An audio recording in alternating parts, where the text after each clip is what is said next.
እንኳን ደህና መጣችሁ ወደ ሶስተኛው የትምህርት ክፍል። እኔ ጋር ስለሆናችሁ ምን ይገልጻል? ትሬዲንግ መማር ትፈልጋላችሁ። በመጀመሪያው ትምህርት ላይ ስለ ካንድልስቲክ ነበረ፣ ሁለተኛው ስለ ብለሽ ነበረ። ዛሬ ደግሞ ስለ ገበያ አወቃቀር እና የገበያ ሎጂክ እናወራለን። እኔ ጋር ስለምትቆዩ አመሰግናለሁ። ሌትስ ጎ። መጀመሪያ የገበያ ሶስት ደረጃዎች መሰብሰብ፣ ወደ ላይ ትሬንድ፣ ወደ ታች ትሬንድ ላሳያችሁ። ኮንሶሊዴሽን ምንድን ነው? ኮንሶሊዴሽን ማለት ቡልስ እና ቤርስ ለበላይነት ይታገላሉ። በምን እናያለን? ተመሳሳይ ከፍተኛዎች ይኖራሉ፣ ተመሳሳይ ዝቅተኛዎች ይኖራሉ። ቢያንስ 3 እኩል ከፍተኛዎች እና 3 እኩል ዝቅተኛዎች ካሉ ኮንሶሊዴሽን ይባላል። እንደዚህ ሬንጅ ውስጥ ዋጋው ይቆያል። መጨረሻ ላይ በዚህ ብዙ ፖቴንሻል ስለሚፈጠር ብሬክ አውት ይኖራል። ብሬክ አውት ማለት በኃይል ዋጋ ወደ ላይ ወይም ወደ ታች ከዚህ ኮንሶሊዴሽን ይወጣል። ስለ ሊኩዊዲቲ በሌላ ቪዲዮ እንነጋገራለን። በዚያን ጊዜ ትማራላችሁ።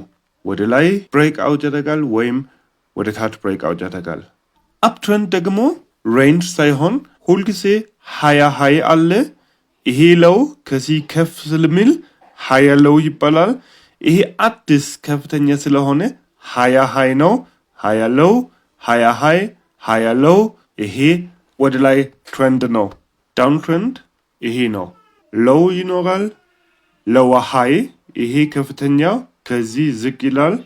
ሎዋ ሎው ይሄ ከዚህ ሎው ዝቅ ይላል። እንደገና ሎዋ ሃይ እና ሎዋ ሎው እንደዚህ ዳውን ትሬንድ ነው። አሁን ደግሞ ስለ ኤክስተርን እና ኢንተርን ስትራክቸር እናወራለን። ገበያ ላይ ሁሉ ነገር ይደግማል። ይሄ አፕ ትሬንድ ነው አይደል? ሃያ ሃይ እዚህ ደግሞ ሃያ ሎው። ይሄ መንገድ ከዚህ ሎው ወደ መጀመሪያው ሃይ ይሄ ራሱ አፕ ትሬንድ ነው ማለት ወደ ላይ ትሬንድ። ከሃያ ሃይ ወደ ሃያ ሎው ወደ ታች ትሬንድ ዳውንዋርድ ትሬንድ ነው። እንደገና አፕዋርድ ትሬንድ፣ ዳውንዋርድ ትሬንድ፣ አፕዋርድ ትሬንድ ለማሳየት ኦኬ። ይሄ ራሱ በውስጥ አፕ ትሬንድ ነው ኦኬ። ይሄ ደግሞ ይሄ ዳውን ትሬንድ ነው ኦኬ።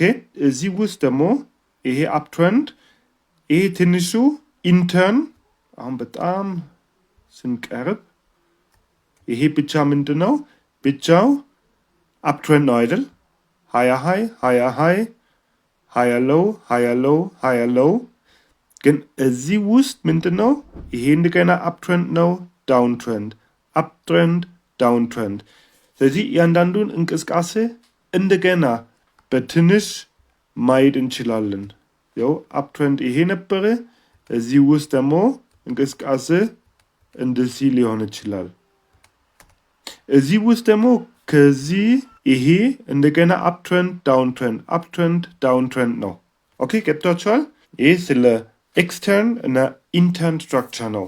በመሰረቱ አንድ ትሬንድ በአጠቃላይ 2 ክፍሎች አሉት። ኢምፐልሲቭ እንቅስቃሴ እና ኮሬክሽን ነው። ኢምፐልስ ማለት ያለውን ፖቴንሽል ይጠቅማል። ኮሬክሽን ደግሞ እንደገና ሌላ ፖቴንሽል ይጨምራል። የገበያ እንቅስቃሴን በትክክል ለመረዳት መጀመሪያ ፖቴንሽል ምን እንደሆነ መረዳት አለብን። ይህን ነገር በመኪናን የነዳጅ ታንክ ምሳሌ እገልጻለሁ። በእንቅስቃሴው መጀመሪያው ታንካችን ሙሉ ነው። ወደ ላይ የተንቀሳቀስን ሄደን በሄድን መጠን ታንኩ ይቀነሳል። በመጀመሪያው ከፍተኛ ታንኩ ለምሳሌ እስከ 30% ምናምን ይቀነሳል። ከዚያ በኋላ ዋጋው ሲመለስ ማለት ኮሬክሽን ሲጀመር አዲስ ፖቴንሽል ይገነባል። ይህን እንደ መካከለኛ ቆይታ በነዳጅ ማደያ ማየት እንችላለን። በዚህ ማደያ ላይ ምን መጠን ፖቴንሽል እንደሚጨመር በብዙ ነገሮች ይመራል። ይህን ጉዳይ ግን በሌላ ቪዲዮ በዝርዝር እንመለከታለን። ከመሙላቱ በኋላ በአዲሱ ፖቴንሽል እንቀጥላለን እስከ ታንኩ በፍጹም እስኪያልቅ ድረስ። ከዚህ ርዕስ ጋር ያላችሁ ማንኛውም ጥያቄ በኮሜንት ውስጥ ጻፉልኝ። በሚቀጥለው ቪዲዮ ስለ ሊኩዊዲቲ እንመለከታለን። ገበያውን ምን እንደሚንቀሳቀስ እንዲገባችሁ። እስከዚያ ድረስ መልካም ጊዜ ይሆንላችሁ። ቻው።